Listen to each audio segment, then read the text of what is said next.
I've said this countless times before on this channel. I love burritos, yet we don't make nearly enough of them on this channel. Well, tonight, that's about to change. We're not making just any burrito. We are making the big brother of all burritos. We're talking the chimichanga. It's a burrito. It's a deep fried burrito. It's elegant and regal and classless all at the same time, yet so delicious, which is why we're making them. And we're gonna make the best dang beef and cheese chimichanga you've ever had in your life. Not only that, we're just gonna go all out. We're gonna do this fiesta style. We're gonna have a scratch-made Mexican rice and some refried beans on the side. So basically, I'm giving you guys a killer Mexican date night recipe that you don't even have to leave the house to go and get. Impress your partner with your kitchen skills, and later on, maybe you can stuff her burrito. Classless joke. Let's get started cooking. All right, so let's start off by discussing the least respected item in any chimichanga video recipe I have ever seen, and that is the protein.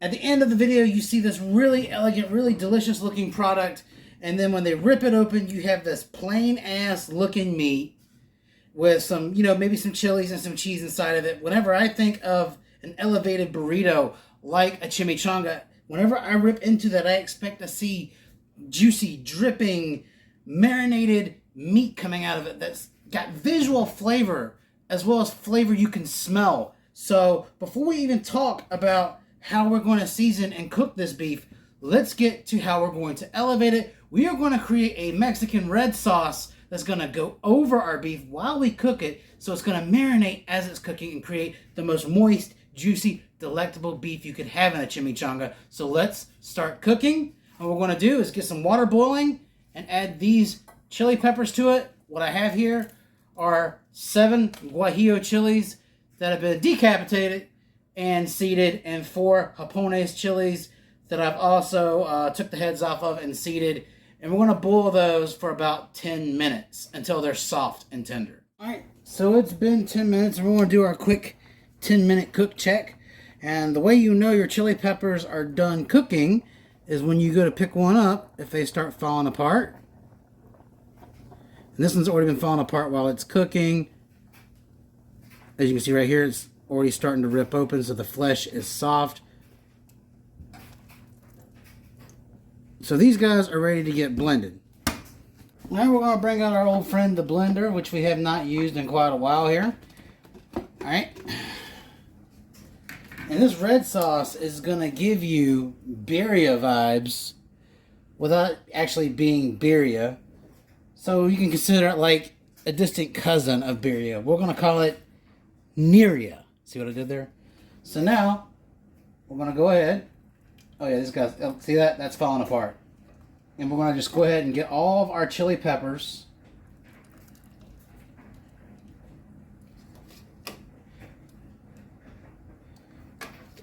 into the blender here. Don't throw away this liquid. We're going to be needing this liquid to make the sauce. Now we're going to season it. What this is 1 teaspoon of kosher salt, 1 teaspoon of ground black pepper.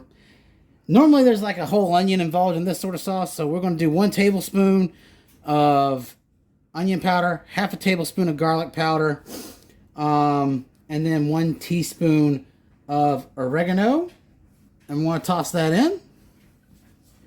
And now I want to put the lid on and want to get it to like a smooth pepper paste.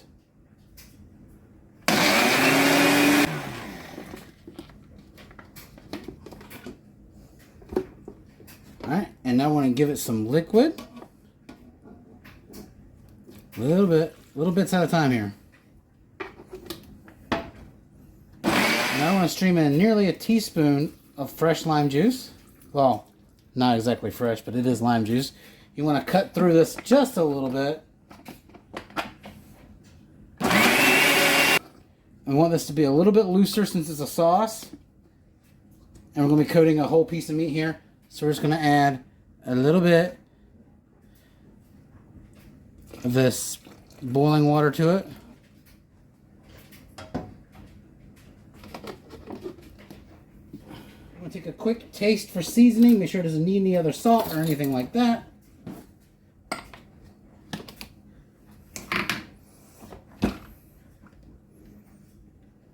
Smells amazing.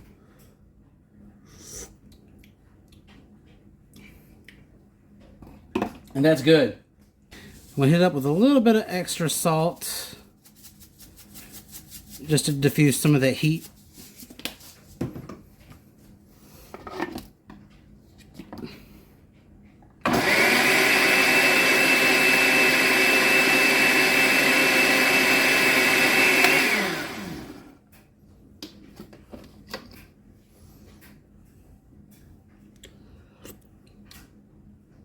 And that's it right there. That's exactly what I want to taste. You just need a little extra salt to bring out some of that flavor. That's where we need it to be.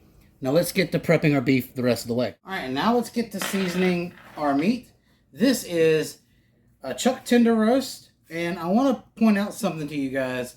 This chuck tender roast had a pretty thick layer of silver skin on the bottom side of it. I removed it before I started recording the video.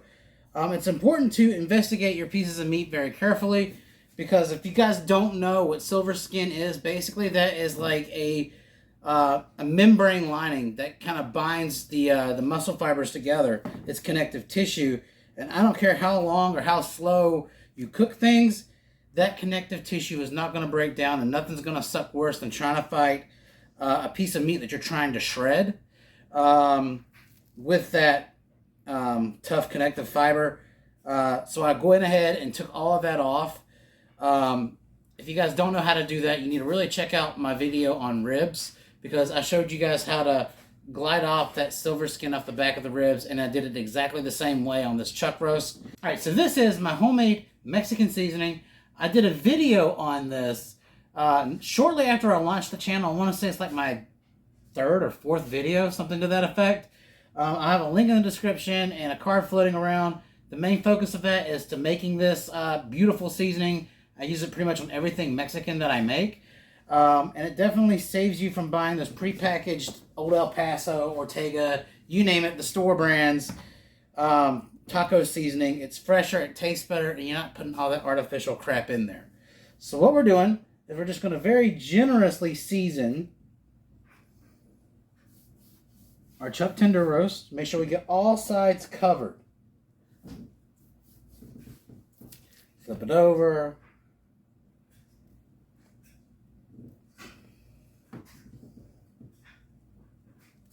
And once you guys learn how to make your own seasonings, the need for those prepackaged items like that, it just goes away and you're eating better automatically. All right, now that we've got our beautiful chuck tender roast completely seasoned, we're going to put this bad boy on the bottom of our Instant Pot. Not sure if I can bring the Instant Pot in the picture. Let's go ahead and get you a better angle of that Instant Pot real quick. All right. All right. So this is my Instant Pot. And what we're going to do now is we're going to cover the top of that chuck roast with our beautiful sauce, making sure we cover every last bit of this meat. I know you guys can't see this too good, so I am going to bring it around after I'm done. And what we're going to do now is we're going to add just enough beef stock to submerge this roast about 3/4 of the way. And that should be it right there. Let me take this out of the crock pot, the Instant Pot, so you can see what I'm talking about here. That's all we got going on. Let me move this camera a little bit.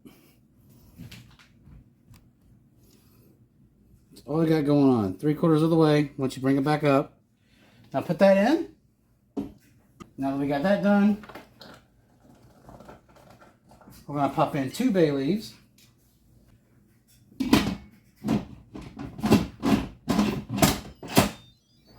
Make sure that our Instant Pot is sealed. We're going to hit meat. We're going to cook it for 1 hour on high pressure. All right, and after you're done programming your Instant Pot, we're going to wait till it has about 45 minutes left on the clock before we start working on our side. See you then. All right, so we got nearly 15 minutes left on our Nirria beef chimichanga filling. Now it's time to start to work on our rice on over a medium-high heat We've got some olive oil shimmering away and about a cup of long grain white rice. Now, this is the same rice I always use. Don't worry, even though it's par cooked, you can make Spanish rice with this rice. I've done it before, it turns out great. Now, we're going to go more towards a traditional Mexican style Spanish rice, but elevate it a little. Alright, so this is going to take about 5 to 6 minutes. You have to stir this constantly. And in about 5 minutes or so, you're going to see this rice take a beautiful golden color. Alright, it's been 5 minutes, and do you see that beautiful color? Plus, this smells super amazing. Now we're going to add in 1/3 of a cup of tomato sauce. I'm going to let that toast in with the rice for about another minute. I'm going to turn this heat down a little. You're not looking to really get a lot of caramelization. You're just looking to get some toasty notes here and make sure that the sauce is covering the rice.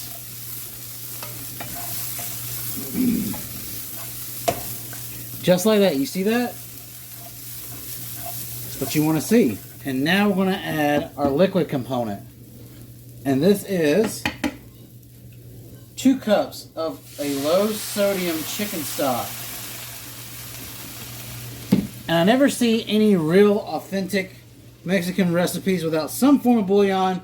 This is 1 tablespoon of better than bouillon roasted chicken. I've seen a lot of Mexican recipes that use chicken bouillon and tomato bouillon. That's a lot of artificial ingredients and a lot of sodium. I don't necessarily make healthy food, but there is a cap to how much salt you need to put into your food. And we're also going to hit it with this seasoning. All this is 1 teaspoon of kosher salt, 1 teaspoon of ground black pepper, half a tablespoon of onion powder, 1 teaspoon of garlic powder, half a teaspoon of cumin, and half a teaspoon of oregano. And that's going to go right in. Alright, and all we're going to do now is get all of these amazing ingredients inside the pan. And we're going to bring it to a boil covered. And I will see you guys when this starts boiling. Alright, that only literally like took a minute to bring to a nice rolling boil. Whoa, it smells super amazing. And what we're going to do now is we're going to take this directly off the heat and let it sit for 10 minutes undisturbed. Alright, and if you guys hear that, an hour is up and our beautiful Neria beef is done cooking and it smells amazing. So we're just going to hit cancel because we want to go ahead and start venting this. So we got to be real careful not to burn ourselves.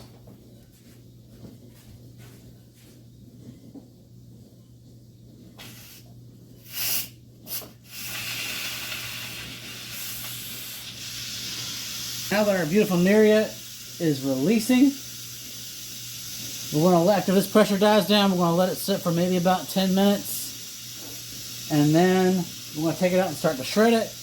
Our rice is currently just soaking up all that juice and it's starting to look good. So we'll be back in a few minutes to check on that. Alright guys, and that is our rice. I will say for instant rice, it did have a little too much liquid in it. I probably should have added in probably an additional half a cup. But really all I had to do was skim off the liquid at the top, which wasn't a lot.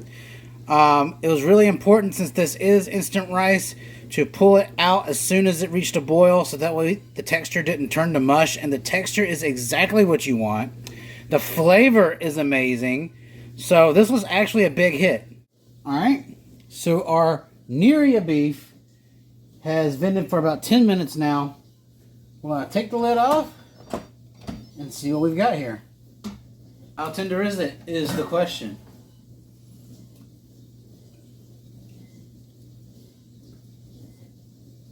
Alright, let's find out. Looks good, smells good. But let's see how it shreds. This does not look like all of the roast, but it could have. Could be. Looks like it did shrink a little bit. Yeah, that's it. That is all of it. Okay. Now we're going to tear it apart with a couple of forks and see what we got.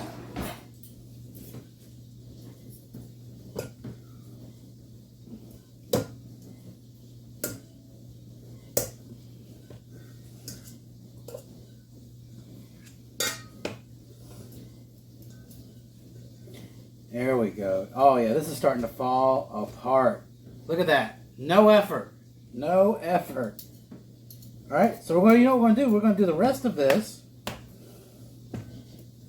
And then once we're done, we're going to add some of that beautiful broth back to this so that way our meat stays moist. And I'll see you guys at the assembly of our beautiful beef chimichangas. All right. We have successfully shredded our Neria beef, added a bunch of that red liquid back to it, and it's absolutely beautiful. Looks amazing. Tastes great. Now it's time to assemble our chimichangas. Like any burrito, you want to lay your cheese down first. Now, most recipes I've seen use like actual block slices of cheese, but this is queso quesadilla cheese. I can only find it shredded. And now we're going to add, again, be very judicious with this. The more you put in, the more likely it's going to bust on you whenever you drop it in the fryer. So we're going to very carefully take our Neria and add just a pinch more. Now this is another thing that I've changed from the original recipe. Most people seal their chimichangas up with toothpicks. I've seen a hack where you can take a cornstarch slurry, which this is just 1 tablespoon of cornstarch. And I didn't measure the water. I just added enough to where it wasn't thick or clumpy anymore. And it's a cornstarch slurry. It's not going to affect the taste of your chimichanga. It is just going to seal it. So as we seal it, boom. Because we're going to be deep frying these. And that's going to work better than a toothpick in the fryer. So we're going to repeat this step for all of our beautiful chimichangas. And that 1 chuck tender roast yielded me 8 very nice size chimichangas. Now guys, if y'all are not a fan of the cornstarch slurry as a sealant for these burritos, then go with the traditional toothpick method. I'm just not very good at handling toothpicks. I drop them, they get broken off. I can't find them once they've been cooked into whatever I'm making. So this is actually a little bit cleaner for me. You're not going to be tasting any of the starch. It's basically just, food grade Elmer's glue. So I've got my oil heating. I've got my rice on a low heat, getting it back warm again. So let's get to the stove and make these chimichangas. Okay, the oil here is almost ready. I'm not using my deep fryer for obvious reasons. Doesn't have much life left in the oil, and I've been cooking some really heavily seasoned things, so I didn't want our beautiful burritos to have any of that transferred flavor on there. But what I did forget about was how long it takes for a pot of oil to heat up on the stove. I have not done that in a while. And there's our rice in the other corner, just on a low heat, trying to keep warm. We're looking for 350, and we're about there. We are going to have to monitor the heat to make sure that it doesn't get too far past this. So I want to show you how good this food glue works. I'm just going to take one of these and drop it in. Did you guys see how nothing fell out of it? Again, it's just a cleaner solution to a traditional recipe, in my opinion. All right, second one in, and we're going to cook these 3 at a time. And we're going to cook them for 3 minutes. And then we'll flip and cook for another 3 minutes. All right, it's been 3 minutes. We're going to roll these guys around. You see that golden color? That's exactly how you want your chimichangas to look. So we're going to roll these guys over. Make sure the light sides get a tan. All right, once we're down to our last, 2 chimichangas, we'll start working on our beans. All right, so I had to pull the pot off the heat just a little bit because the oil was getting too hot. It's been about 2 more minutes and these guys are getting some more color, but I don't want the breading to be too dark. So we're just going to go ahead and let these guys cool. And we're going to go in for our others.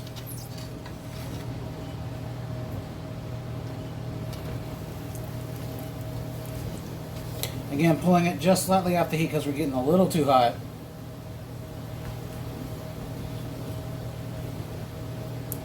I don't know if you saw, but this guy right here looked like his seal wanted to snap a little bit, but nothing's come out yet. I just gave it a little gentle reinforcement here, but that shows you guys just how good that food glue works, as I call it. Alright guys, the moment of truth is here. We're down to our last 2 chimichangas. So I'm turning the heat on to our beans, which you guys know how to follow directions on a can. So I don't have to tell you guys about how to do that. Alright, I will see you all at plating. And guys, I cannot wait to dig into this. Well, that, my friends, as they say, is that. We're at the part of the video that I enjoy the most, and that is the tasting. I want to say this is probably one of the craziest projects I've taken on in the kitchen in a while. This is also the first time I've ever used an Instant Pot before. I absolutely love it. It was a great gift, and I can't wait to use it again in another recipe. But this is also one of the classiest plates of food we have made yet on this channel. I mean, look at all of that. Everything is absolutely perfect. So without further ado, let's try it. Who's ready for a cheese pull? Oh, there it is. Look at that. You see that? Juicy meat. Looks good. Smells fantastic.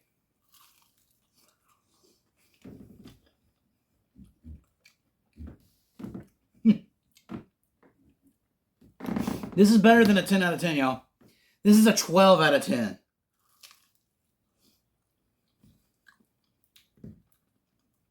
It hits you right where it's supposed to.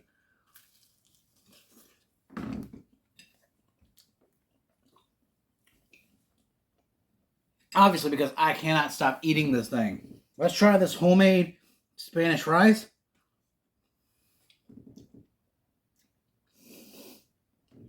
That is bomb. It is a little salty. I think that's from the bouillon. So I think next time if I make it, I may just adjust the recipe to like a half a teaspoon of salt. Because that bouillon base is really salty. The texture of this rice is perfect. It's packed with flavor. And of course, we know these are going to be good. This is just great value, fat-free, refried beans. With a little bit of that cheese on top. And like that, we have made Mexican dinner night, date night style, from scratch. Forget the restaurant. Make this at home. Let me know what you feel about this. Until next time, this is your boy, the Mad Chef, and I'm about to demolish this.